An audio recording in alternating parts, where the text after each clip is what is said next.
আসসালামু আলাইকুম আব্বা, কেমন আছেন? ওয়ালাইকুম আসসালাম ওয়া রাহমাতুল্লাহি ওয়া বারাকাতুহু। ওসমান, তোমার শ্বশুর আমার পাশেই বসা আছে, কথা বলো। আসসালামু আলাইকুম আব্বাজান। ওয়ালাইকুম আসসালাম। জামাই বাবুজি কেমন আছো? আলহামদুলিল্লাহ ভালো আছি। আপনারা সবাই কেমন আছেন? আমরা সবাই ভালো আছি। এখানে সবকিছু রেডি আছে, কাজী সাহেব চলে আসছে। আমরা এখনই বিয়ের কার্যক্রম শুরু করব। কাজী সাহেবের ফোনটা দিয়ে। বাবাজি, 6 মাস পর যেহেতু বাড়িতে এসে অনুষ্ঠান করবা, তো 6 মাস পরেই বিয়েটা করতা, টেলিফোনে করার কি দরকার?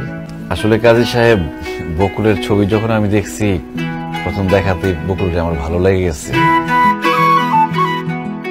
বকুল খুবই ভালো মেয়ে, তাছাড়া ওর পরিবারও খুব ভালো।